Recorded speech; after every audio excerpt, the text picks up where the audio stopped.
alors même que les accords de paix ont été signés, accords auxquels notre pays a loyalement adhéré dans l'espoir de préserver les vies humaines et de donner une chance à la paix dans la région, l'ennemi a choisi une nouvelle fois la ruse, la duplicité et la trahison. Et son action sur la ville d'Ouvira en est la preuve la plus récente et la plus flagrante. Derrière cette occupation, des cortèges de souffrances. Ces souffrances ne sont pas que des chiffres, ce sont des vies fauchées, ce sont des visages froissés, des femmes violées, les enfants qui dorment à la belle étoile, dépossédés de leur innocence, de rêves brisés, des villages entiers déplacés, des familles errant sur leur propre sol comme des réfugiés, des hommes et des femmes qui meurent chaque jour parce que Congolais et parce qu'un homme, oui un homme, a choisi la barbarie à la place de la paix.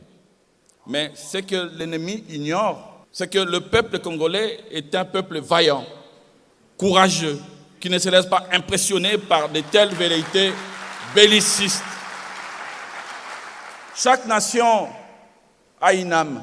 L'âme de la RDC, c'est la solidarité, c'est l'hospitalité, c'est la fraternité.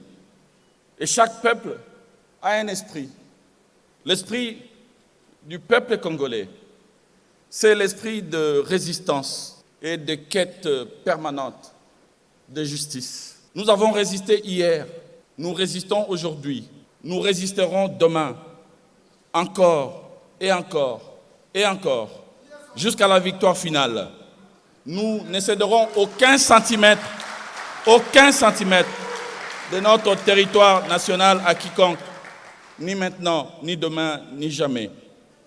Derrière notre chef, son Excellence Félix Antoine Tshisekedi Tshilombo, président de la République, chef de l'État, commandant suprême des forces armées, la nation congolaise n'abdiquera pas. Terra Marikwe, nous défendrons notre pays.